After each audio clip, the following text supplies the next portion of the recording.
আপনার মনে করেন যে আন্দাজ নাই, তবে বিশাল বড় আর কি। নানুপুর মাদ্রাসা দেখেছেন? নানুপুর না যাই নাই। আমি ওই বান্দরবন জামাতে যাওয়ার সময় এলাকা থেকে চলে এসেছি, মাদ্রাসাটা দেখা হয়নি, গেট দেখেছিলাম। নানুপুর না, নানুপুর তো মনে হয়, এটা তো নানুপুর তো হচ্ছে ইয়েতে, সিলেটে, তাই না? এটা এটা কিছুই হুজুর, এটা বাংলাদেশ না, পাবনার চিটাগাং। জামিয়া পাবনার জামিয়া আশরাফিয়ার চাইতে কি বড়? পাবনার জামিয়া আশরাফিয়ার যে বিল্ডিং আছে না, এই এই পুরাতন বিল্ডিং যেটা, জি এটা 3 তলার, তাই না? জি। এরকম একটা দুইটা, মানে জামিয়া আশরাফিয়ার পুরাতন বিল্ডিং যেটা, এটা এরকম বিল্ডিং আপনার 1 2 3 4 4টা বিল্ডিং হবে, আরো বেশি হবে। ও মানে ওখানে ওই বিল্ডিং গুলো এমন, মানে চারিদিকে কোনো জায়গা ফাঁকা নাই। চার মানে স্কোয়ার চারিদিকে, সব দিকে সবগুলো একটা বিল্ডিং গেট, একটাই গেট। একটা হ্যাঁ, গেট। জি। একটাই গেট। মাঝখানে ময়দান। হুম, মাঝখানে ময়দান। হ্যাঁ, ওইটা কি মানে মাস্তুরাত মাদ্রাসা না? না না, এটা ছেলেদের। ছেলেদের? মাস্টার মাদ্রাসা এত বড় হয় নাকি? না, হয় না কি বলেন? আমার পাবনা হ্যাঁ। জেলার ওই শেষ প্রান্তে ঈশ্বরদীর কাছে একটা জায়গা আছে। হ্যাঁ, ওইখানে একটা মাদ্রাসা আছে, ওইখানে মাস্তুরাত মাদ্রাসা। ওইটা হচ্ছে লিগা ওই যে মনে হয় স্বপন, মৌলানা স্বপন সাহেবের। তো ওনার ওই মাদ্রাসার ছাত্রী সংখ্যা মিনিমাম 600-র উপরে। তা 600 তাই আর নাকি? হাজার হাজার, কোন জায়গায় কি কোন আপনি? না না, মাস্তুরাত মাদ্রাসা তো 500-600 মাদ্রাসা ছাত্রীর মাদ্রাসা পাওয়া আরে অনেক কঠিন এখানে ব্যাপার। মুন্সিগঞ্জে, বিক্রমপুর ডিস্ট্রিক্টের টুঙ্গিবাড়ি থানায় একটা মাদ্রাসা, সোনারং মাদ্রাসা বলে। ওখানে 2500 ছাত্রী আছে, 2500। হতে পারে, তবে অনেক মানে পাবনার মধ্যে এটা সর্বোচ্চ বড় মাদ্রাসা। আমাদের 600। উত্তরবঙ্গের মধ্যে, আমাদের উত্তরবঙ্গের মধ্যে এটাই সব থেকে বড় মাদ্রাসা। এর থেকে বড় মাদ্রাসা নাই। জামিল জামিল মাদ্রাসা আছে না, জামিল মাদ্রাসা তো এদিকে ওদিক এদিকে ওদিকে ছড়ানো ছড়ানো। কিন্তু আমাদের দারুল হেদায়েত পরিষদ নওগাঁ মাদ্রাসা হচ্ছে, এটা গোছানো মাদ্রাসা। এরকম মাদ্রাসা বাংলাদেশে খুব একটা দেখা যায় না, বা নাই বলতেই চলে। অর্থাৎ নানপুর মাদ্রাসাটা কিছু, মানে নানপুর মাদ্রাসা যেটা হাটায় কি বলে আপনার, চট্টগ্রাম নানুপুর, এই নানুপুর মাদ্রাসা আর আমাদের দারুল হেদায়েত নওগাঁ মাদ্রাসা প্রায় সেম সেম। তবে নানুপুর মাদ্রাসা থেকে আমাদের দারুল হেদায়েত নওগাঁ পৌরসভা মাদ্রাসাটা হচ্ছে দেখতে বেশি সুন্দর। চারিদিক 4 তলা, আপনি এক জায়গাতে উঠবেন সিঁড়ি দিয়ে, গোটা ভবন ঘুরে আসতে পারবেন। ওটা কি ট্রাস্টি মাদ্রাসা নাকি হুজুর? না, ট্রাস্টি না। ও, আপনি যে কোনো একতলাতে উঠবেন, আপনি গোটা সাইকেল চালিয়ে আবার ওই সিঁড়ির কাছে চলে আসবেন, অসুবিধা নেই, চারিদিকে ঘুরতে পারবেন। সুন্দর আমি দেখতে যখন আর কি। জাতীয় মাদ্রাসায় গেলাম না রোজা, আমি তো বুঝতে পারি অত বড়, ছোট মোটো বেশি বড় হবে না, কিন্তু ভালো বড় মাদ্রাসা, আমি এটাও তো ভালো বড় এই মাদ্রাসাটা আমাদের উত্তরবঙ্গের মধ্যে নাম করা আর কি। জায়গা, ইনশাআল্লাহ। ওই মাদ্রাসার শিক্ষক হলো আপনাদের মাসুদ হুজুর, মাসুদুর রহমান হুজুর। হুম। ওখানে উনি আর কি আমরা পড়ায়? আমরা ওই মহাদিস কি? মাদ্রাসার ছাত্র। মাসুদ সাহেব কি পড়ায় ওখানে? মাসুদ সাহেব যে কোন কিতাব পড়ায় আমার এটা জানা নাই, তো কিতাব পড়ায় আর কি। ওখানে মিজানি পড়ায়? হতে পারে সম্ভবত। না, বড় হুজুর বলছিলেন। তাই? তাহলে হতে পারে, আমি আমার জানা নেই আর কি। মিজান পড়ায় ওখানে ওনার উনি। ওনার সাথে আমার দেখা সাক্ষাৎ খুবই কম হয়, মাঝে মধ্যে হয় হঠাৎ হঠাৎ। ওই যে থাকে গাড়ির উপরে, আমিও থাকি গাড়ির উপরে, ওই হ্যালো হাই হ্যালো সালাম ওটুকাই, বেশি কিছু হয় না। তবে কালকে যাওয়ার নিয়ত আছে, আমি আর বড় হুজুর যাবো, দেখি।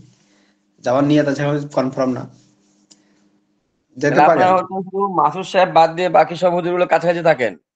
না না, আপনাদের এখানে, আমাদের এখানকার ওস্তাদ বলতে আব্দুল মালিক সাহেব, হাম্মদ সাহেব, আমি সুলতান মাহমুদ, আপনাদের বড় হুজুর, এই কয়জন হলো কাছের। বাদ বাকি গুলো সব দূরের আপনাদের।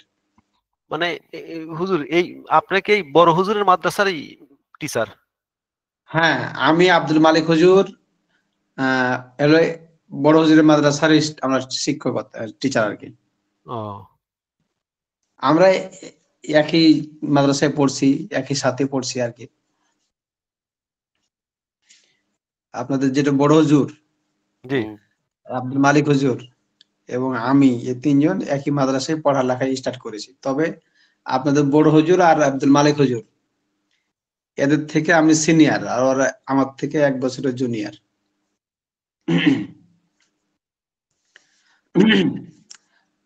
আচ্ছা ঠিক আছে, অনেক গল্প হয়ে গেল। কিন্তু আব্দুল মালিক সাহেব তো থেকে সিনিয়র লাগে বয়স না হিসেবে। না, আব্দুল মালিক আর আপনার বড় হুজুরের বয়স সেম সেম হবে, আর আমার বয়স হয়তো তাদের থেকে 1-2 বছর বড় হতে পারে, বা সেম। আব্দুল মালিকের বয়স একটু কম হবে আমার থেকে। জি, জাযাকাল্লাহু বিল খাইর। তবে হুজুর গুলো ভালো, আলহামদুলিল্লাহ, দোয়া করি শুধু আমি একটু খারাপ। যে জান্নাত গেলে হুজুর আমাদেরকে নিয়ে যায়েন, ভুলে যায়েন না খবরদার। ও, আমি একটু খারাপ ওদের, ওই হুজুরদের তুলনায়। কি খারাপ, আমি দেখতে জান্নাত খারাপ? আমি জান্নাত পাই কিনা এটাই আমি জানি না, আল্লাহ পাকই ভালো জানেন। জান্নাত আশা রাখতে হবে আর কি, আর ভয় রাখতে হবে গুনার দিকে এগোনো। হ্যাঁ, জান্নাত যাবেন ইনশাআল্লাহ। আপনারা কেউ জান্নাতে গেলে আমাকে নিয়ে যান আর কি। যে আমরা তাকিয়ে আছি আপনাদের দিকেই। ওই যে বাপে ভরসা করে না সন্তানের উপরে, জি। যে হ্যাঁ, আমার সন্তান বড় হয়েছে, আমার অনেক ভরসা সেই সন্তানকে নিয়ে। সেদিন তো কি ঠিক চিনা আমি, যাবে হুজুর? হ্যাঁ হুজুর, হ্যাঁ সেদিন কি চিনা যাবে সবাইকে? হ্যাঁ, সবাই সবাইকে চিনতে পারবে। সবাই সবাইকে দেখতে পাবে, চিনতে পারবে। হুম, সবাই সবাই চিনতে পারবে, তবে ওখানে সাহায্যটা পাবেন না কেউ কারো কাছ থেকে। আপনি যদি কোন যে আপনি তো আমার ছেলে, আর ওই যদি বলে যে আপনি তো আমার মা, তাও মায়ের সন্তানরা সাহায্য করবে না। তবে হুজুর পাশ করে গেলে সুপারিশ করতে পারবে, তাই না? হ্যাঁ, এখন যদি আপনি আহ, আপনাকে সুপারিশ করার ক্ষমতা দেয় আল্লাহ, মানে আপনাকে আহ, এটা দেওয়া হয় আপনাকে ক্ষমতা, তাহলে আপনি কি করতে পারবেন? সুপারিশ করে আপনি জান্নাতে নিয়ে যেতে পারবেন। একজন আলেম অগণিত মানুষকে জান্নাতে নিয়ে যেতে পারবে সুপারিশ করে। আর হাফেজদের ব্যাপারে তো হাদিসের মধ্যে আসছে, হ্যাঁ, 10 জন জাহান্নামীকে জান্নাতে নিয়ে যেতে পারবে। এটা চারটিখানি ব্যাপার বলেন। আর একজন আলেম যদি হয় সেরকম মানের, মানে পরেশগার আলেম, তার তো কোনো কথাই নেই। আল্লাহ পাক যত তার কাছে আবদার করবে সেটাই পূরণ করবে ইনশাআল্লাহ। ওই যে আপনার নজরুল ইসলাম কাসেমি সাহেব বয়ান শোনেন নাই, যে তিনি বলতেছেন যে একজন আলেম জান্নাতে যাইতেছে, তো তার সাথে তার এলাকার সমস্ত লোক তার পিছনে পিছনে চলতে শুরু করেছে। তো আল্লাহ তাআলা বলতেছেন, বলবে যে এরা কেন যাচ্ছে? তখন আলেম সাহেব বলবেন যে এরা আমাকে মহব্বত করতো দুনিয়াতে, ভালোবাসতেন, এই আলেমের সাহায্য সহযোগিতা আমরা করতাম, তাই আমাদের হুজুরের মহব্বতে আমরা তার সাথে যাচ্ছি। তো আল্লাহ তাআলা বলবেন তাও সবাইকে জান্নাতে নিয়ে যাও। হুম। কিন্তু আলেমদের তখন মহব্বত করা, আল্লাহ রসুল তো হ্যাঁ, বলেছেন আলেমদেরকে মহব্বত করো, না নিজে আলেম হও, যে না পারো আলেম এটা হাদিস আছে না, কুন ইলেম। আলিমান আও মুতাআল্লিমান আও হুম। মুহিব্বান আও মুজতামিআন ওয়ালা তাকুন খামিসান। এখানে নবীজি সাল্লাল্লাহু আলাইহি সাল্লাম বলছেন কোন আলিমান, আলিম হওয়ার কথা বলছে সবাইকে, মানে প্রত্যেকটা জগতের মানুষ যাতে আলিম হয়ে যায়, আর না হতে পারলে আও মুতাআল্লিমান, উম, মানে প্রথমে আলিমান, কোন আলিমান, তারপরে বলছেন অথবা তোমরা আলেমদেরকে মহব্বতকারী হয়ে যাও, মহব্বত করনেওয়ালা বনো, হও। এটা দ্বারাও কি আছে, হুম। পরকালের নাজাতের ফায়সালা হতে পারে, যে একজন আলিমকে মহব্বত করা, তাকে সাহায্য সহযোগিতা করা দুনিয়ার লাইনে, দিনের লাইনে। তো ইনশাআল্লাহ ওই আলিম যখন জান্নাতে যাবে, তখন কিন্তু তার ওই সাথীকে খানা খাওয়া, খানা সুপারিশ করে খাওয়াতেও জান্নাতে বলেছে, নিয়ে যাবে। আলেমদেরকে খানা খাওয়াতেও বলেছে। কিন্তু হুজুর, আবার এরকমও শোনা যায় যে শুনি যে মানে আবার বিচারের মাঠে আলেমরাই বেশি বিপদে থাকবেন। হ্যাঁ, হ্যাঁ। 3 শ্রেণীর লোককে আগে জাহান্নামে দিবে। একজন হচ্ছে আলেম, আরেক দল হচ্ছে আহ, অর্থ সম্পদ আলী, 2, আরেকজন হচ্ছে শহীদকে। এই 3 জন ব্যক্তিকে দিয়ে জাহান্নাম উদ্বোধন করবে। যদি আলেম যদি সে আলেম হওয়ার পরেও যদি সে এরকম ভাবে আমল না করে, তাহলে পরে এই আলেমকে জাহান্নামে দেওয়া হবে। হুজুর আর একটা বিষয় জানতে চাচ্ছিলাম, সেটা হচ্ছে কি, যেমন আমরা নবী মোহাম্মদের উম্মত, তো আমাদের হ্যাঁ তো বিচার হবে, তো হ্যাঁ, বিচার হবে। আচ্ছা, ইব্রাহিমের উম্মতের কি বিচার হবে আমাদের মতনই এইভাবে? সব নবীর উম্মতের বিচার হবে। তো তবে কেউ, আমি হ্যাঁ, শেষ কেউ করি নাই, বিচার করবে। অনেকে অনেকে বলে যে ওই নবী ইব্রাহিম বা অন্যান্য নবীদের উপর বলে আল্লাহ সরাসরি ওই সময় বলে গজব দিয়েই ফয়সালা শেষ করে দিয়েছেন, এরকম শোনা যায়। মানে আমি জিনিসটা অতটা ক্লিয়ার জানি না, না জানলে বলা ঠিক না, তারপরে যেহেতু আপনি বললেন এই জন্য আমি বিষয়টা জানার জন্য আর কি বললাম। যত জিন ও ইনসান সৃষ্টি দুনিয়াতে হয়েছে বা পয়দা হয়েছে, যারা এসেছে দুনিয়াতে, প্রত্যেকটা জিন ও ইনসানের হিসাব কিতাব হবে। কোরআনের মধ্যে আছে না, ইকরা কিতাবাক, পড়ো তুমি তোমার কিতাব, আর তুমি তোমার কিতাব পড়ে তুমি জান্নাতের এবং জাহান্নামের ফয়সালা টানো। তুমি জান্নাতে যাবে না বা জাহান্নামে যাবে, সেটা তোমার হাতেই চাবিকাঠি। তবে আচ্ছা, কি কোরআন আয়াতটা যেন কি আমি ভুলে গেছি, ইকরা কিতাবাক, কাফা কি যেন কি আয়াতটা আছে না, আমার মনে আসছে না এখন। কথা ইয়া অমুকাল ইয়া অনেক। আচ্ছা, হ্যাঁ তাহলে এখানে, হিন্দুদের বেলায় কি হবে? হিন্দুরাও কি আমাদের মতন কাতারেই দাঁড়াবে? হ্যাঁ এদেরও কি হবে, এদেরও হিসাব কিতাব হবে।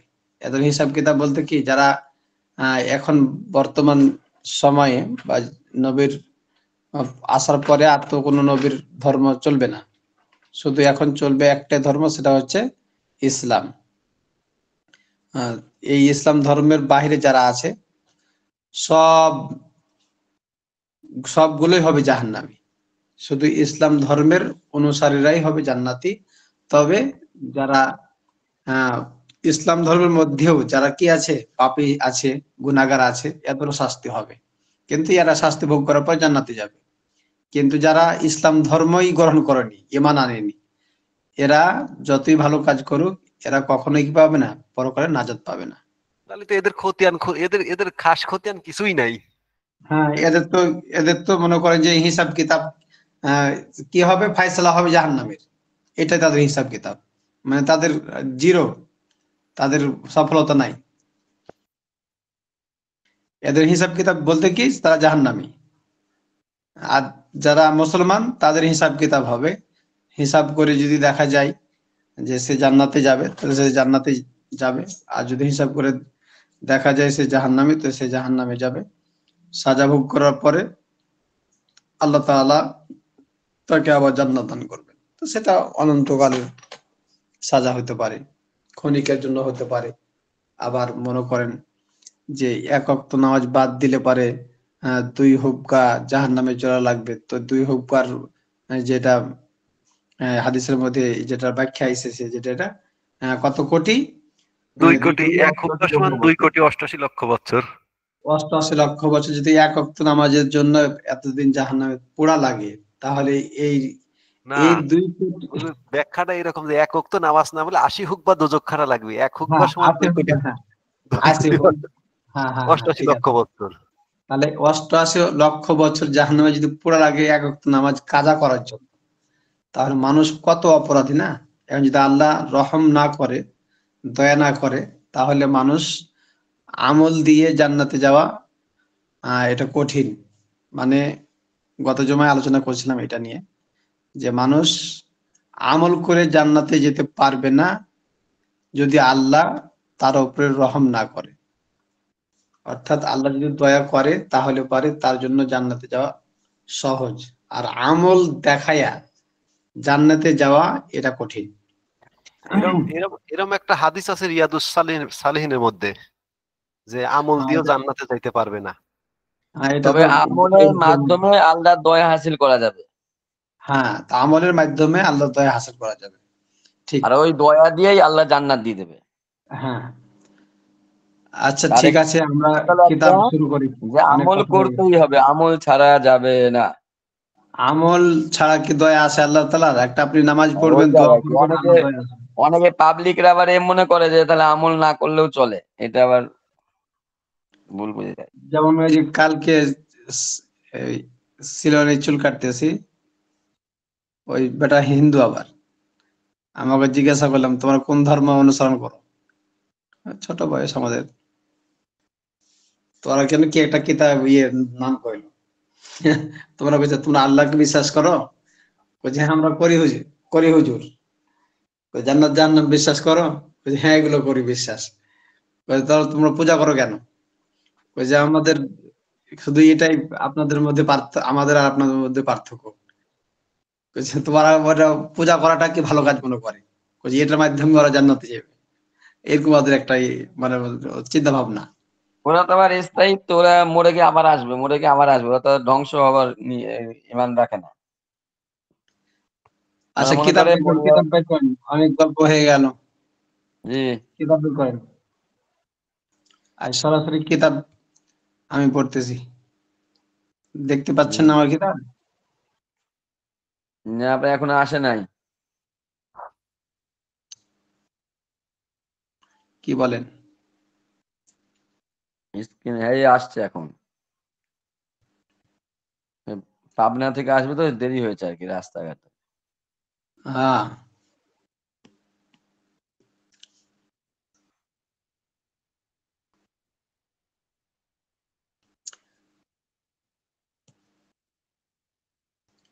ডাক্তার সাহেব, জি হুজুর।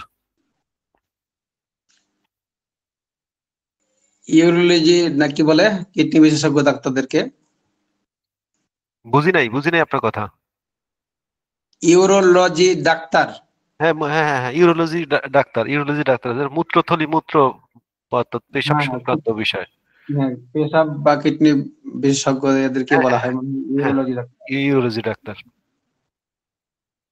আমার তো কিডনিতে পাথরি হয়ে গেছে দুই কত কিডনিতে।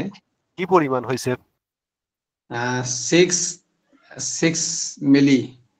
ফোর বাবা, থেকে অনেক বড়ই তো হয়েছে দেখতেছি। ডান দিকের গুলো 6 থেকে 7 পর্যন্ত এর মধ্যে যে হতে পারে আর কি। আচ্ছা ওরা আচ্ছা। প্রেসক্রিপশনে দিছে 6 থেকে নাকি বলে 4 থেকে 6 মিলি বাম দিকে, আর ডান জি। দিকেও আছে 1 থেকে না 4 থেকে 7 মিলি। ডান ওষুধ দিকে খাচ্ছেন? খুব বড়। ঔষধ খাচ্ছেন? ওষুধ খাচ্ছি, হোমিও ওষুধ খাচ্ছি তো এখন। আমি মানে ওইটা বলতেছি যে হোমিও কথাই বলতেছি, আসলে এলোপ্যাথিকে যদি আপনি চিকিৎসা অপারেশন তাহলে তো সম্ভব না, অপারেশন ছাড়া সম্ভব না। তো আপনি হোমিওপ্যাথিক বুঝছেন, ভালো একজন বিশেষজ্ঞ হোমিওপ্যাথিক যিনি ডাক্তার আছে, আমার মনে হয় বিদেশি যে বিটি ওষুধগুলা খাইলে পরে 6 মাসের মধ্যে এটা মানে আপনি বের হয়ে যাওয়ার সম্ভাবনা আছে, এবং অনেকের বের হয়ে গেছে মানে আপনার প্রস্রাবের মাধ্যম দিয়ে, এই রেকর্ডও আছে। হ্যাঁ, হ্যাঁ এটা আমাদের এলাকার অনেকের কাছ থেকে রিপোর্ট পাইলাম। আমাদের এখানেও একজনের আমার বয়সেরও হয়েছিল, ওরও পেশাবের নালীতে বের হয়ে গেছে। হ্যাঁ, এটা আমি আমি আমার আমি নিজের ইয়া দেখছি, মানে আমাকে দেখাইছে, মানে আমরা দেখছি দেখাইছে পাথর বের হয়ে গেছে। পাথরটা কি গলে বাহির হয়ে যায় না না না, পাথরই বাহির? আমানি থাকে। গোটাই গোটাই বের হয়ে যায়। আমানি। যারা ওই যে এলোপ্যাথি ওষুধেও গোটা বের করে মানে না, আহ, এটা এলোপ্যাথি ওষুধে যে পাথর বের হয়েছে এইরকম আমি প্রমাণ পাইনি।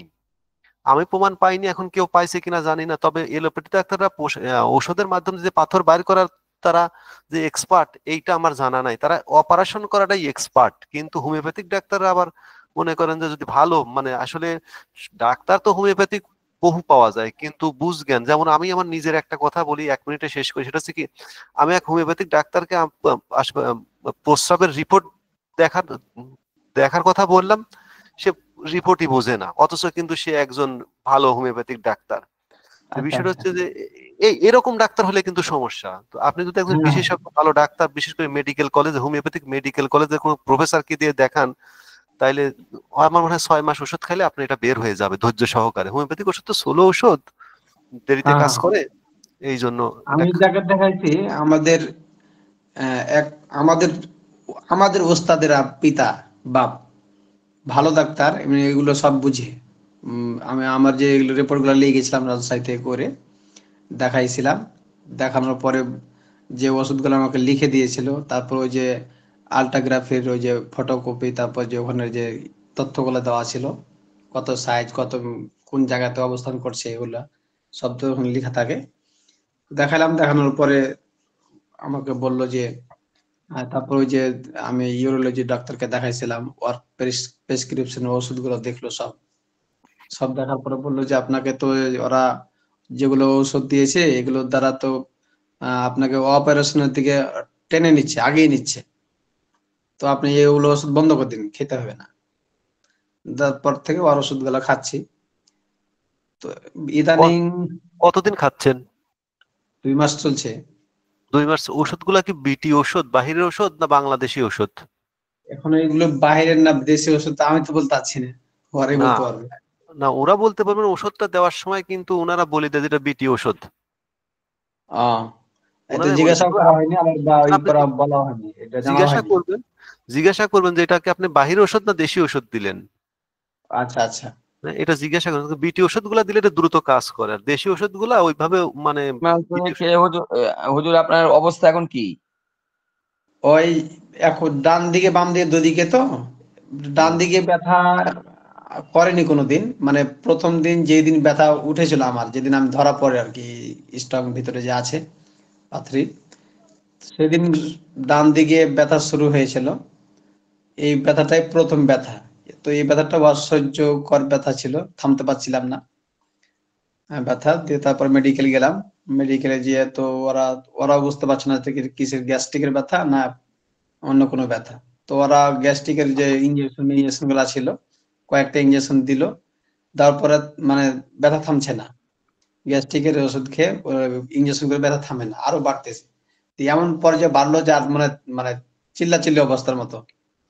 পরে তখন আমি বললাম যে আমি ব্যথা থামতে পারছি না, বা ওরা বললো আমার সাথে যারা ছিল যে ব্যথার ওষুধ আগে ইঞ্জেকশন করা। তো ব্যথার ইঞ্জেকশন করার পরে প্রায় 20 মিনিট পরে ব্যথা কমতে লাগলো আস্তে আস্তে। যে এই যে ব্যথাটা গেল, আর এই 2 মাস, প্রায় 2 মাস 2.5 মাস হয়ে গেল, এই পর্যন্ত আর ডান দিকে কোনোদিন ব্যথাই উঠেনি, মানে স্বাভাবিক পর্যায়ে আছে। সেদিন থেকে ওষুধ চলছে আবার, ওই যে হিমোপ্যাথি ওষুধগুলো।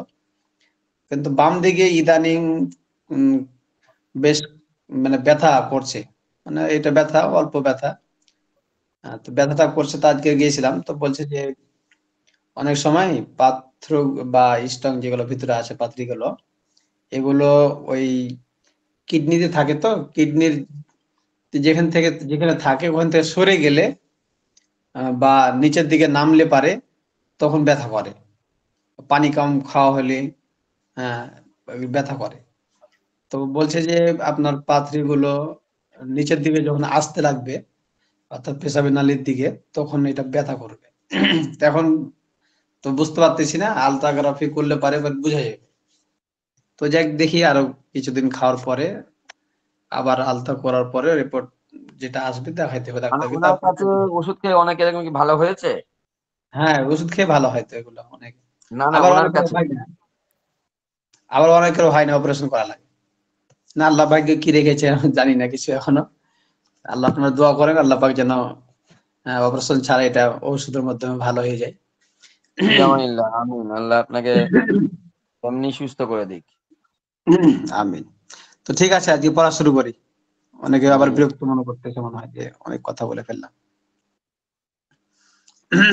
আজকে যে এখান থেকে হবে, আপনার কিতাব বের করেন 18 নম্বর পৃষ্ঠার আর মধ্যখান থেকে, জি, 2 নম্বর নামাজ মাস কা থেকে। বয়ান।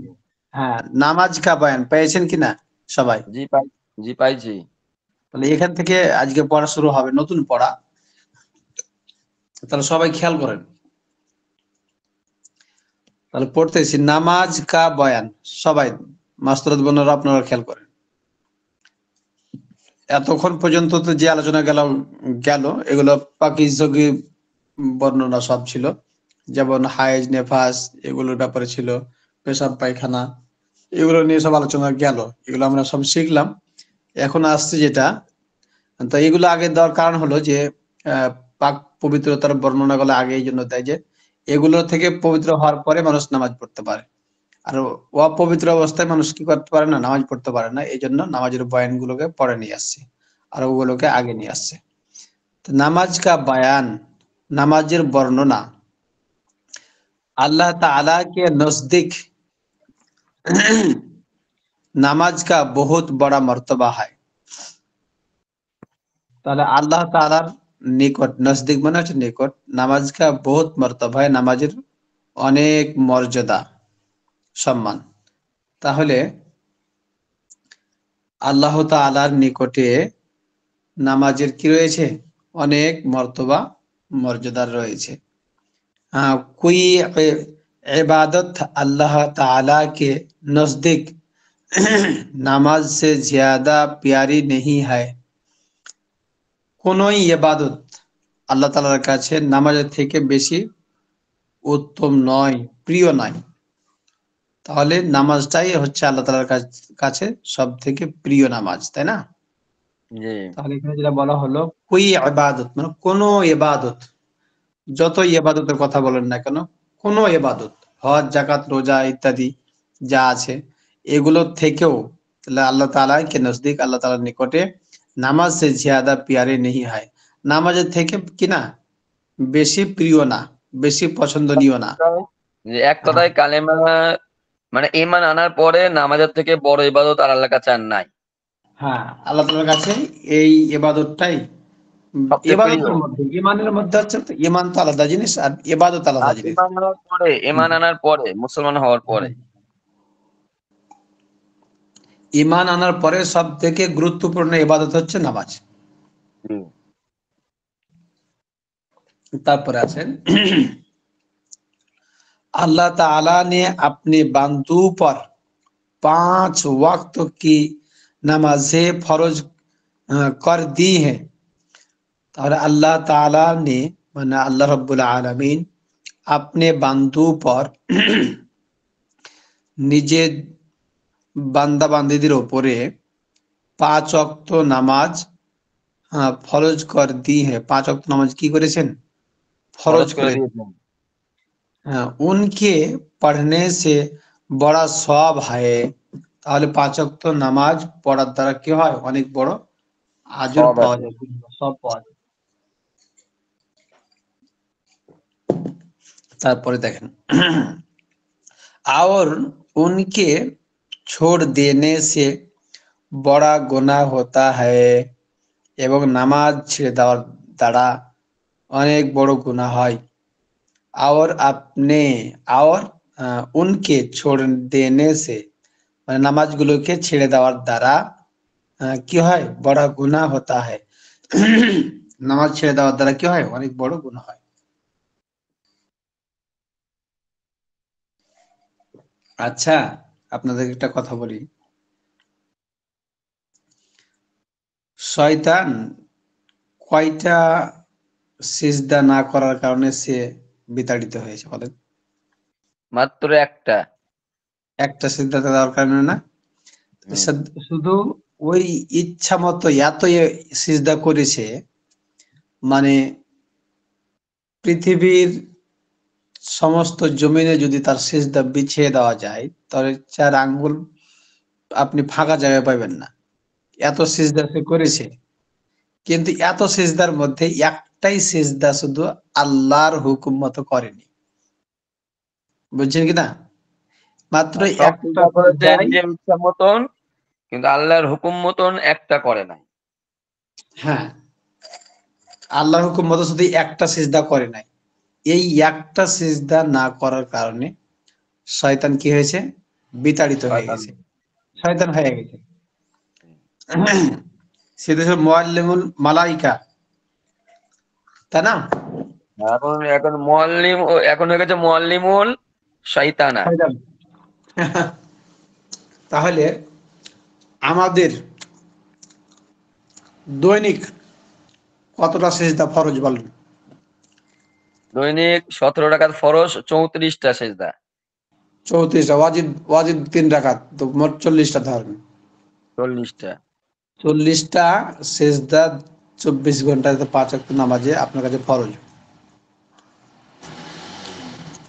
তাহলে এই 40টা সিজদা দিন রাতে আপনার আমার উপর ফরজ। তাহলে কত মানুষ কত সিজদা নষ্ট করছে, ছেড়ে দিচ্ছে, নামাজ পড়তেছে না। তাহলে তারা কি শয়তানের থেকে আহ, বেশি বেশি সিজদা ছেড়েছেন না কম সিজদা ছেড়েছে বলেন? হ্যাঁ, প্রতিদিন 40 টাকা, 30 দিনে 120টা সেজদা। তার চিন্তা করেন শয়তানে একটা সিজদা ছেড়ে দেওয়ার কারণে সে বিতাড়িত হয়েছে। তাহলে আমরা আজকে মুসলমান ইমানদার হওয়ার পরেও আমাদের উপরে 40টা সিজদা ছিল ফরজ, আমরা সেই সিজদাগুলোকে কত আমরা ছেড়ে দিচ্ছি। তাহলে আমরা কত নম্বর শয়তান হবে চিন্তা করা যায় না। তো যাই হোক, আল্লাহ তাআলা আমাদেরকে হেফাজত করুক। বিশেষভাবে প্রত্যেককে নামাজের দাওয়াত দেওয়া, বিশেষভাবে পরিবারের লোকজনদেরকে, যারা নামাজ পড়ে না এদেরকে নামাজের দাওয়াত দেওয়া। अच्छा तारपर आसन और उनके छोड़ देने से बड़ा गुनाह होता है। एवं नमाज छेड़े देওয়ার দ্বারা बड़ गुनाह है। हादीस शरीफ में आया है, हादीसের মধ্যে এসেছে कि जो जो कोई अच्छी तरह से वजू किया करे, যে ব্যক্তি ভালোভাবে ওযু করবে और खूब अच्छी तरह दिल लगा के नमाज पढ़ा करे এবং খুবই ইতমিনানের সাথে ধীরে সুস্থে খুশু খুজুর সাথে যে ব্যক্তি কি করবে নামাজ আদায় করবে পড়বে, কিয়ামত के दिन अल्लाह ताला उसके छोड़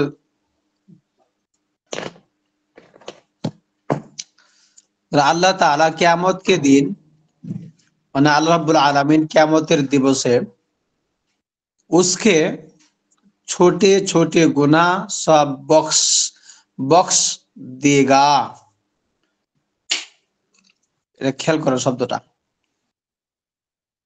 বলছে কি उसके छोटे छोटे गुनाह सब बख्श देगा। আল্লাহ তাআলা তার ছোট ছোট যত গুনাহ আছে, বক্স মানে ক্ষমা, হ্যাঁ, বক্স মানে বেখেসিন, বক্স বক্স মানে ক্ষমা, তাকে কি করে দিবে, তার গুনাহগুলোকে মাফ করে দিবে।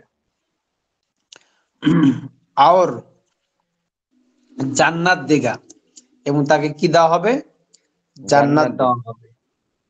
তার গুনাহগুলোকে মাফ করে দিবে এবং তাকে জান্নাত দেওয়া হবে। আর হযরত, এই দেখেন শব্দটা দেখেন, আলিফ নুন হা দাদ রেতে হযরত, হ্যাঁ, মানে মানে হুজুর সাল্লাল্লাহু আলাইহি সাল্লাম, আর হযরত মানে তো হযরত যেটা শব্দের শুরুতে আমরা ব্যবহার করি হযরত, জনাব, ঠিক ওই হযরতের বাংলা হচ্ছে জনাব। তো আমরা হযরতই তো বলি, তাই না, স্বাভাবিকভাবে হযরত কেমন আছেন আপনি, এভাবে আমরা জিজ্ঞাসা করি মানুষকে। তো হযরত सल्लल्लाहु अलैहि वसल्लम ने फरमाया है, তার হুজুর সাল্লাল্লাহু আলাইহি সাল্লাম ইরশাদ করিয়াছেন, মোসাফা চালাচ্ছে কেন, হুজুর সাল্লাল্লাহু আলাইহি সাল্লাম ইরশাদ করিয়াছেন বা ফরমায়াছেন कि नमाज दिन का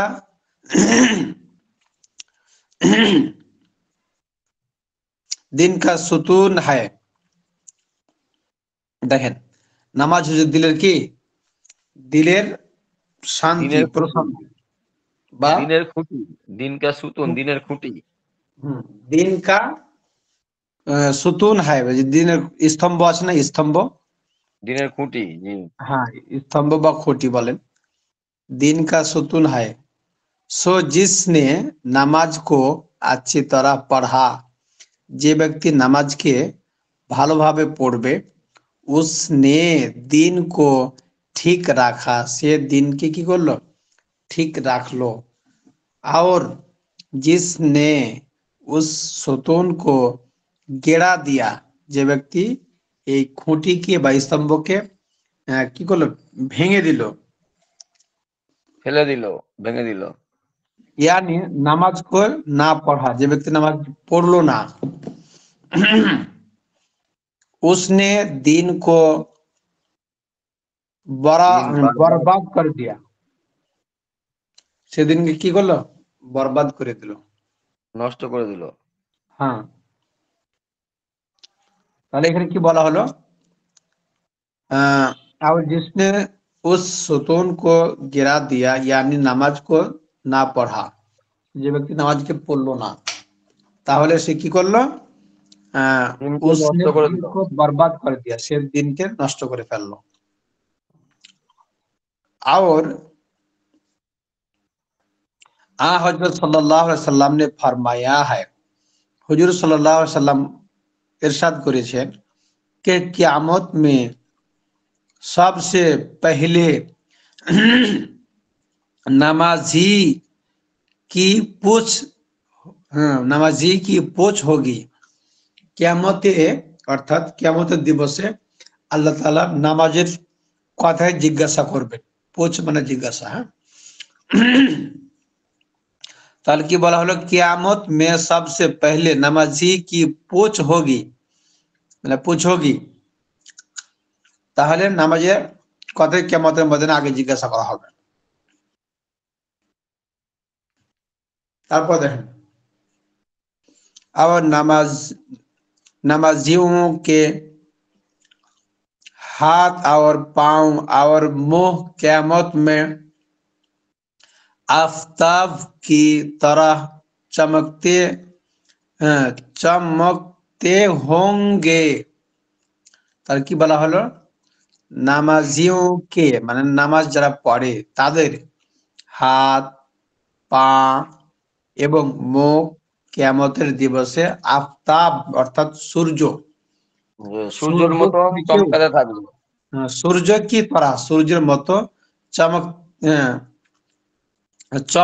চমকতে হো, তাহলে কি হবে, চমকাতে থাকবে। চমকিতে থাকবে, সূর্য থেকেও বেশি তাদের হাত পা অঙ্গ প্রত্যঙ্গ গুলো কি জ্বলতে থাকবে। और बेनमाजी उस दौलत से महरूम रहेगे। এই যে বেনামাজি সেই এরকম বড় নিয়ামত থেকে, দৌলত মানে নিয়ামত অথবা দৌলত থেকে সে কি থাকবে, মাহরুম থাকবে, বঞ্চিত সে থাকবে। বঞ্চিত থাকবে। और हजरत सल्लल्लाहु अलैहि वसल्लम ने फरमाया है, नबी सल्लल्लाहु अलैहि वसल्लम বলেছেন कि नमाजियों का हश्र क़यामत के दिन, देखें दिन नबियों और शहीदों और वलियों के साथ और बेनमाजियों का हशर फिरौन और हामान और कारून और बड़े बड़े काफिरों के साथ होगा। তাহলে এখানে যেটা বলা হলো, নবী সাল্লাল্লাহু আলাইহি ওয়াসাল্লাম বলেছেন যে যারা নামাজ পড়ে, যারা নামাজি, তারা হাসরে কিয়ামতের ময়দানে, মাহশারে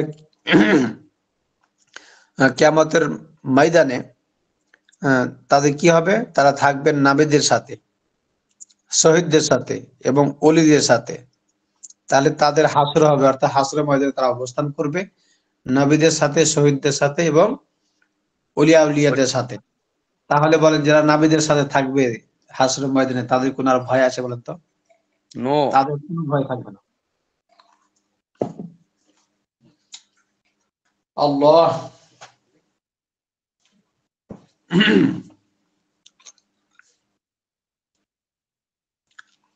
তারপরে আসেন, बेनमाजी और बेनमाजियों का हशर फिरौन और हामान और कारून और बड़े बड़े काफिरों के साथ होगा। আর বেনামাজিদের হাসর হবে, তারা মানে কিয়ামতের ময়দানে অবস্থান করবে কাদের সাথে থাকবে, তারা ফিরআউন, হামান, আবু জাহেলদের সাথে থাকবে। এরা বড় বড় কাফেরদের সাথে তাদের কি হবে, হাসর হবে। नाउजुबिल्लाहि मिन जालिक। इसलिए নামাজ পড়না বহুত জরুরি है, এজন্য নামাজ পড়া অত্যন্ত জরুরি। और ना पढ़ने से दुनिया व दीन दोनों को बहुत नुकसान होता है। ये নামাজ না পড়ার কারণে দিন দুনিয়া কি হয়, দুটোটাই কি হয়, নোকসান, ক্ষতিগ্রস্ত হয়। দুনিয়াতেও সে ক্ষতিগ্রস্ত, আখিরাতেও সে কি ক্ষতিগ্রস্ত। इस उससे बढ़कर और क्या होगा, उससे बढ़कर और क्या होगा, তার থেকে বেড়ে আর কি হতে পারে। के बेनमाजी का हशर काफिरू के साथ किया गया, যে বেনামাজিদের হাসর হবে কাফেরদের সাথে। बेनमाजी का बेनमाजी काफिरू के बराबर समझा गया। দেখেন এখানে একটা জটিল কথা বলছে। बेनमाजी काफिरू के बराबर समझा गया, যারা বেনামাজি তাদেরকে কাফেরদের সমতুল্য বরাবর মনে করা হয়। বুঝছেন? জি। বেনামাজি কাফেরু কে বরাবর সমঝা গিয়া, বেনামাজিদেরকে কাফেরদের সমপরিমাণ ধরা হবে, বরাবর ধরা হবে। खुदा की पनाह नमाज ना पढ़ना कितनी बुरी बात है। নামাজ না পড়া এটা কত বড় অপরাধের কাজ। খোদা কি পানাহ, আল্লাহর কাছে আশ্রয় চাই, মুক্তি চাই। নামাজ না পড়না, নামাজ না পড়াটা কিতনি বড়ি বাত है, কত বড় অপরাধের কাজ। अलबत्ता उन लोगों पर नमाज वाजिब नहीं, अलबत्ता उन लोगों पर নামাজ ওয়াজিব নেই, আর ওই সমস্ত মানুষের উপরে নামাজটা পড়া ওয়াজিব না। এক হচ্ছে কি মাজনুন, যে ব্যক্তি পাগল, আর छोटी ছোটি लड़की, লাড়কি, আর ছোটি লাড়কি এবং ছোট নাবালিগা, বাচ্চা বাচ্চা মেয়ে, মেয়ে লাড়কি মানে মেয়ে, হুম। আর লড়কা এবং ছোট ছেলে, তারা ছোট ছেলে ছোট মেয়ে। जो अभी जुआन ना हुई हो, যারা এখন কি হয়নি, জোয়ান মানে হচ্ছে সাবালক হয় না। সাবালক হয়নি। বাকি সব মুসলমানों पर फर्ज है, বাকি সব মুসলমানদের উপরে নামাজ ফরজ। लेकिन औलाद जब 7 बरस की हो जाए, যখন সন্তানরা, আওলাদ মানে সন্তান, যখন সন্তান আদি 7 বছরের হয়ে যায়, তো उसके माँ बाप को हुक्म है, তাদের মা বাপের জন্য কর্তব্য হলো কে उनसे নামাজ পড়াবে, তাদেরকে নামাজ পড়তে বলবে। और जब 10 बरस के हो जाए, যখন 10 বছরের হয়ে যাবে, তো মার কর পড়াবে, নামাজ না পড়লে তাদেরকে মার দিবারকে, মেরে তাদেরকে নামাজে পাঠাবে। আর নামাজ কা ছোড়না, এবং নামাজকে ছেড়ে দেওয়া, কভি কিসি ওয়াক্ত দুরুস্ত নেহি, নামাজ কোনোভাবে ছেড়ে দেওয়া কি হবে না, জায়েজ হবে না। কখনোই দুরূহ না। হ্যাঁ। जिस तरह हो सके, যেভাবে হোক না কেন, নামাজ জরুর পড়ে, নামাজ কি করবে, অবশ্যই অবশ্যই পড়বে। যেন পড়ে। हाँ, अलबत्ता अगर नमाज पढ़ना भूल गई, যদি নামাজ পড়া ভুলে যায়, बिल्कुल याद ही ना रहे, যদি মনে না থাকে, जब वक्त जाता रहा, যখন সময় চলে যায় বা আসে, সময় চলে যায়, তব ইয়াদ আয়া, তখন যদি মনে হয়ে যায়, অক্ত চলে যাচ্ছে এই মুহূর্তে তার যদি কি হয়, মনে হয়ে যায় কে মাইনে নামাজ নেহি পড়ি, আমি নামাজ পড়ি নাই, या ऐसी गाफिल या ऐसी गाफिल সো গাই, অথবা যদি এমন ভাবে শুয়েছে যে সে কি হয়ে গেছে, গাফেল হয়ে গেছে। কে আঁখ না খুলি, চোখ খুলতে পারেনি, আবার নামাজ কাজা হো গাই, এবং এই ফাঁকে কি হয়ে গেছে, তার নামাজ কাজা হয়ে কাজা গেছে। হয়ে গেছে। তো ऐसे वक्त गुनाह ना होगा, তাহলে এরকম অবস্থায় গুনাহ হবে না। অর্থাৎ কেউ শুয়ে গেছিল, মানে সে তার ঘুম ভাঙেনি, কিন্তু তার কেউ চোখ খুলতে পারেনি, তাহলে এই অবস্থা তার গুনাহ হবে না। লেকিন জব ইয়াদ আ যায় আয়ে আবে, যখন তার মনে হবে, और आंख खुली যখন সে ঘুম থেকে উঠে যাবে तो वजू कर के फौरन কাজা পড় लेना फरज है তাহলে এই সময় কি করে ঘুম থেকে উঠেই তাড়াতাড়ি দ্রুত ওযু করে নেওয়া, নামাজ কাজা পড়ে নেওয়া নামাজটা ফরজ হবে। ফরজ। এই ক্ষেত্রে তার গুনাহ হবে না। দেখা গেছে তো ফজরে তার কেউ উঠতে পারেনি, কোনো উঠার মানুষ তো পায়নি, তাই সেই ক্ষেত্রে যখন সে ঘুমটা ভাঙবে তখনই উঠে তড়িৎ গতিতে নামাজটা কাজা করে নেবে।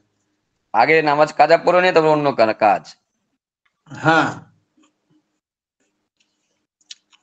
তারপরে আলবাত্তা আগার ওয়াক্ত মাকরুহ হো, যদি ওয়াক্ত কি হয় মাকরুহ সময় হয়, হয়। হ্যাঁ ওয়াক্ত যদি মাকরুহ সময় চলে আসে তো যারা ঠের যাবে তার অল্প সময় থেমে যাবে, তাকে মাকরুহ ওয়াক্ত নিকাল যায়, যদি মাকরুহ ওয়াক্ত চলে যাবে তারপরে যেন নামাজটা পড়বে। इसी तरह जो नमाजें बेहोशी की वजह से नहीं पढ़ी, যে নামাজগুলো বেহুশি হওয়ার কারণে অর্থাৎ অচেতন অবস্থায় চলে গেছে, उसमें भी गुनाह नहीं, সেটা তো সে অবস্থাও কি হবে না, গুনাহ হবে না। গুনাহ হবে না। लेकिन होश आने के बाद फौरन कज़ा पढ़नी पड़ेगी, যখন হুঁশ চলে আসবে তাড়াতাড়ি নামাজগুলো পড়ে নেবে। এতক্ষণ পর্যন্ত একটা মাসলা হলো। হ্যাঁ, আচ্ছা, এবারে নোট দিয়েছে শেষ করে ইসলাহ ফেলি। और जवान होने का बयान। আচ্ছা, এখানে আরেকটা মাসলা আছে না, এটা পড়ে শেষ করি। किसी के लड़का पैदा हुआ, कारो बच्चा भूमिष्ठ হলো, पैदा हो रहा है, कारो बच्चा কি হলো, भूमिष्ठ হলো, लेकिन अभी सब नहीं निकला, এখনো পর্যন্ত তা পুরোপুরি ভূমিষ্ঠ হয়নি, অর্ধেক বের হয়েছে। कुछ बाहर निकला है, কিছু বাইরে আছে কিছু ভিতরে আছে, আর कुछ नहीं निकला, কিছু বের আছে আর কিছু ভিতরে আছে, এরকম অবস্থায় আছে কোনো মাস্তুরাত মা। ऐसे वक्त भी अगर होश ওয়া হাওয়াস, মানে যদি তার এই সময় তার কি থাকে, সজ্ঞান থাকে, বাকি তারপর যে বাকি মানে এই সময় যদি তার কি থাকে, হোশ বাকি থাকে, সজ্ঞান অবস্থায় থাকে, তো নামাজ পড়ানো ফরজ হয়, সেই সময় নামাজ পড়া তার জন্য কি আছে, সেই সময় ফরজ। তার জন্য নামাজ পড়াটা ফরজ। তাই নামাজের গুরুত্ব বোঝাচ্ছে এখানে, যে একজন বাচ্চা পয়দা হচ্ছে, ভূমিষ্ঠ হচ্ছে, এখনো কিছু ভিতরে কিছু বাহিরে, এই মুহূর্তে যদি ওই মায়ের হুঁশ থাকে তাহলে পারে তাকে সেই সময় নামাজ পড়াটাও তার জন্য ফরজ। তার নামাজ এই মুহূর্ত ছাড়ার অনুমতি নেই। তারপরে দেখছেন মানুষের কি অবস্থা, বিনা ওজুরে নামাজ বাদ দেয়। তারপরে দেখেন কাজা কাজা কর দেনা दुरुस्त नहीं, সেই মুহূর্তে নামাজ কাজা করা ঠিক হবে না। अलबत्ता अगर नामाज पढ़ने से बच्चा की जान का खौफ हो, যদি এই অবস্থায় নামাজ পড়ার দ্বারা বাচ্চার জান অর্থাৎ মৃত্যুর ভয় হয়, তো নামাজ কাজা কর দেনা दुरुस्त है, তখন নামাজ পড়া কি হবে, নামাজ ছেড়ে দেওয়া বা কাজা করাটা তার জন্য জায়েজ হবে। দুরস্ত इसी হবে। तरह इसी तरह दाई, इसी तरह दाई, হ্যাঁ তারপরে জানাই, জানাই को কি লেখছে এটা, इसी तरह दाई, दाई जनाई को भी अगर ये खूब हो के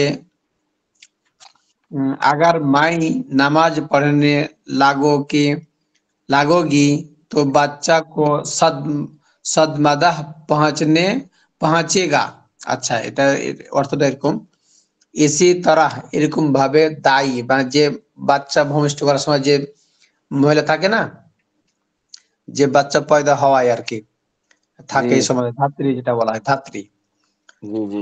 যে ধাত্রী থাকে, এই ধাত্রী को को भी अगर ये खौफ हो, যদি তার এই ভয় হয়, কে আগার মাই নামাজ পড়নে লাগো, যদি ধাত্রী এই চিন্তা করে যদি আমি নামাজ পড়তে লেগে যাই, তো বাচ্চা সদমাদা पहुंचेगा বাচ্চার কি হবে অনেক কষ্ট হবে दिक्कत হবে तो ऐसे वक्त दाई को भी এই नमाज মাসলাটা যেন কোন काजा জায়গায় करना পড়েছিলাম যেন हाँ এই মাসলাটা যেন কোন জায়গায় পড়েছিলাম যেন এটা মনে হয় পরশু নাজাসা এই নিফাসের মাসলায় মনে হয় আছে না হ্যাঁ নেফাসের মাসলা থাকতে এই মাসলাটা আছে সম্ভবত তাহলে আমাদের বাচ্চা নোট যদি দিয়ে হ্যাঁ দিয়েছে হ্যাঁ ডাইরেক্ট সেটা এই মাসলাটা গেছে হ্যাঁ তাহলে এরকম অবস্থাও ধাত্রীর যদি মনে করে যদি আমি এখন নামাজ পড়তে যাই তাহলে এই বাচ্চাটা ভূমিষ্ঠ হওয়ার সময় বাচ্চাটা অনেক কষ্ট হবে তাহলে এক্ষেত্রে ধাত্রীও নামাজ কাজা করতে পারে तो ऐसे वक्त दाई को भी नमाज काजा कर देना दुरुस्त है लेकिन उन सब को फिर जल्दी काजा पढ़ना चाहिए যে নামাজগুলো কাজা হয়ে যাবে এগুলোকে জলদি পড়া উচিত আর দেব দেন নো সমস্যা সমস্যা আছে নো সমস্যা আচ্ছা এখান থেকে থাক। তাহলে কি হুজুর যেটা দিলেন হচ্ছে লিগা এই যে নামাজ কা বয়ান শেষ হ্যাঁ নামাজ কা বয়ান শেষ বুঝছেন না তারপর পরের সপ্তাহে হবে খুন এটা কি খুন নাকি হ্যাঁ পরের সপ্তাহে হবে হ্যাঁ জোয়ান नमाज के वक्त का बयान जवान জোয়ান होने का होने बयान का बयान है जवान जवान জোয়ান होने का बयान जवान होने का बयान মানে জোয়ান মানে তো বালেগ হওয়ার বর্ণনা পড়া তো মেলাই দিয়ে দিলেন হুজুর পাতা ছোট আর হলে এক পরে পৃষ্ঠা দেন হুজুর, আর এক পৃষ্ঠা দেন পড়া পাতা ছোট হলে পরে এর মধ্যে অনেক পড়া আছে जौन होने के बाद नंबर कोई पृष्ठा है किधर किधर जाता है বেশ জোর কেমন যে সাজাইছে ওকে তো আমার প্রাইজ দেওয়া দরকার এগুলো কিন্তু হাতের লেখা বুঝতে পারছেন জি এই যে এগুলো কিন্তু হাতের লেখা যে উর্দু লেখা আছে না যে বেহেশতি জোর হুম এগুলো কিন্তু হাতের লেখা পরে এগুলোকে কম্পিউটারে এগুলোকে নিয়ে আসছে কিন্তু প্রথমে এগুলোকে হাতের লেখা আর ওই যে আমার এই যে এই আপনার রহমানিয়া বুক থেকে রহমানিয়া ইয়ে থেকে লাইব্রেরি থেকে যে ভেষজটা ছেপেছে এদেরকে আমি প্রাইজ দিমু এরা এমন সাজাইছে খুঁজে পেতে পেতে দিমাগ দুমাগ সব নষ্ট হয়ে যায় না প্রত্যেকটা মাকতুবাদেরও একই অবস্থা শুনেন বিষয়টা হচ্ছে কি যে মানে এটাই আসলে সিরিয়াল বাই আসে নাই তো যার কারণে এই সমস্যাগুলো হচ্ছে মূল কিতাবগুলা থাকলে পরে সেটা হচ্ছে আলাদা বিষয় মূল কিতাব থেকে আমরা বহু দূরে চলে আসছি তাই না এই জন্য ওদের তরকিব দিতে অর্থাৎ কিতাব সাজাইতে গিয়ে ওরা উল্টা পাল্টা করে ফেলছে এটা মুসান্নাফের দোষ না এটা হচ্ছে যারা কি বলে এটাকে যারা সংযোজন করে পরে পরিযাজক যারা তাদের সমস্যা এটা সেটাও দোষ দিব কিন্তু আবার যিনি এই কিতাব করছে মানে লেখা বলতে এখন তো না এটা তো লেখা তো আশরাফ আলী থানভী লিখেই দিয়েছে এখন তো এর মধ্যে নতুন কোনো কিছু তো সংযোজন করার কোনো সুযোগ আছে সংযোজন করার সুযোগ নাই না সংযোজন করতে পারবে না লেখার মধ্যে করতে পারবে না এমনি কিতাব কিন্তু সাজাতে তো পারবে সাজানো দরকার তো হ্যাঁ সাজানো যেটা আসলে মূলত এই সাজানো যারা ছাপায় কাজ করে তারাই এই কাজগুলা করছে বুঝছেন কিন্তু আমরা পড়লাম ওই যে আপনি যেটা পড়া দিয়েছেন ওটা পড়লাম 109 পৃষ্ঠা এখন আপনাকে এই যে জওয়ানের বয়ানটা আনতে গেলে আমাদের 145 পৃষ্ঠা চলে আসতে হচ্ছে তো তাহলে এটা কেমন ধরনের ছাপেছে ওরা কি ভাত ভুত খেয়ে ছাপছিল না না খেয়ে রাগের মাথায় ছাপছিল এগুলা কিন্তু ব্যবসায়ী সিস্টেম দেখবেন যে এক এক লাইব্রেরির কিন্তু এক এক রকম করে করা আছে এগুলা আসলে ব্যবসায়ী সিস্টেম আবার শুনেন আবার এখানে না এই সূচিপত্রের সাথেও মেলে না এখানে লিখেছে दूसरा हिस्सा जवान होने का बयान नामाज का बयान पड़ा जवान होने का बयान বুঝছেন আচ্ছা এই যে আপনারা আপনাদের কোন লাইব্রেরি, আপনাদের লাইব্রেরি কোন লাইব্রেরি থেকে কিনছেন আমরা? রংহনে বায়ান, ওই যে আমাদেরকে তো বললো যে রহমানিয়া থেকে কিনতে গেছিল না হুজুর, ওই জন্য রহমানিয়া থেকে কিনছি। আচ্ছা, আপনারা রহমানিয়া কিনেছেন, আর এখানে যেটা পিডিএফ করেছে সেটা হচ্ছে আশরাফিয়া লাইব্রেরির। আর আমার এই কাছে জন্য যেটা আছে আমার কাছে যেটা আছে মাকতুবাত। মাকতুবাত। তাহলে আপনার কাছে আছে তো হুজুরকে জিজ্ঞেস করেছেন হুজুর কোনটা কিনবো, তাই ছবি দিয়েছিল, তো এই যে না আমাদের এখানে যেটা মাকতাবাতে আছে, না আমি যেটা দেখে আপনাদের পড়াচ্ছি সেটা হচ্ছে আশরাফিয়া লাইব্রেরির, বুঝতে পারলেন? এই আশরাফিয়া লাইব্রেরি আপনাদের সাথে মিলছে না, মানে একই কিতাব না হলে মিলবে না তো। ঠিক আছে, না, আপনারটা কিতাবের লেখা মিলতেছে কিন্তু ওই পাতা মিলতেছে হ্যাঁ, না, দেখা এটাই যাচ্ছে। এটাই তো বলছি। কিতাবের লেখা মিলবে, পড়া মিলবে, কিন্তু পৃষ্ঠা মিলবে না, বা এটা আগে ওটা পরে এরকম ভাবে আসবে। ঠিক আছে, অসুবিধা নেই, ওভাবেই পড়েন। না, এরপরে পড়া শিখে গেলে আর যেখানে যে প্রান্তেই থাকুক খুঁজে বের করা যাবে নি, এটাই হ্যাঁ, মূল বিষয়। আর পড়া পড়তে না পারলে পরে আর আপনি কোথায় খুঁজবেন? তবে এখন হুজুর আর সমস্যা হয় না, এখন যেখানে যে প্রান্তেই দিক খুঁজে বের করে আচ্ছা ফেলা হুজুর, যাবে। জাওয়ান হুনেকা বায়ানের ভিতরে মাসলা কয়টা আছে? একটা দুইটা দুইটা কার? হ্যাঁ, কয়টা মাসলা আছে? আমার এখানে দুইটা আছে। আমার কাছে দুইটা, মানে হুজুরের ওখানে কয়টা আছে? দুইটাই। ওর পরে কি দিয়েছেন? জওয়ান হুনের পর কি আছে? নামাজ, নামাজকে ওয়াক্ত, নামাজ না এটা কি? আর নামাজ কখন হুনেকা না, বয়ান। ওয়াক্ত, ওয়াক্ত কা বয়ান। এই জওয়ানের পরে জওয়ান পড়ে গেলাম 164 পৃষ্ঠা, আর নামাজ ওয়াক্ত হবে বয়ানে চলে এলাম 110 পৃষ্ঠা। কোন তারপরে আছে নামাজ কা কিসি, এটি কি কিসি, এটি কি বুঝতেছি না কি নামাজ জানা। কি শরিয়াতো কা বয়ান, শরিয়াতো কা বয়ান, হ্যাঁ নামাজ, শর্ত শর্ত নামাজ। কা বয়ান, নামাজের যে শর্ত আছে ওই শর্ত কা বয়ান। তো ঠিকই তো আছে, লাইন বাই লাইনই তো আছে। তা জওয়ানটা চলে গেল তো 164 পৃষ্ঠা। আরে ওটা যাবে না, ওটা হচ্ছে আমাদের এখানে যেটা পিডিএফ পড়ানো হচ্ছে, এটা আমাদের হুজুররা এখানে পিডিএফ ওনারা সিরিয়াল ঠিক করছেন, আর এটা হচ্ছে অন্যান্য সিরিয়াল বা অন্যান্য সিরিয়ালের, বুঝেন নাই? মুফতি সাহেব, আমাদের তারপরেরটা দেখছেন নিয়ত, নিয়ত করনে কা বয়ান। কি নিয়ত করবেন? দান করবেন আমাকে? আরে না, তারপরের পরেরটা মিলাই নিছেন আমার কিতাবের সাথে। না, তারপরে আছে কেবলা কি তরফ মুহ करने का बयान, ও, ফরজ নামাজ পড়নে का তরিকা का বয়ান। নিয়ত, নিয়ত নাই, নিয়ত গেছে গা আবার কোন দিকে ঘুরতে হবে আবার। তারপরে আছে কোরআন শরীফ পড়নে का বয়ান, কোরআন শরীফ পড়ার বয়ান। তারপরে নামাজ তোর তাহলে দেনে আজকে, ওয়ালে আজকে আর চিজো কা বয়ান। পড়া শোনানো হলো না নাকি? কি পড়া? এই যে মাসালা দুই জো নাজাসাত আগে ইয়া পিছে কা রাহে সে নিকলে, শোনা কি হলো না? নিকলে? কি নিকলে? হ্যাঁ, কি নিকলে? এ মিয়া আপনার তো তা নাই, আপনি কেমবা করে বুঝবেন? কি নাই? ওইটা সেটা নাই, কিটা নাই? যেটা খাইতে দেয় না, পড়তে দেয় না। কি কি খাতে দেয় না, পড়তে দেয় না? আরে খাইতে দেয় না, পড়তে দেয় না। কি কন? আচ্ছা, বিদায় নিলাম। বিদায় নেবেন তো? বলতে পারবো, উত্তর দিতে পারবেন না তো বিদায় তো নেবেনই।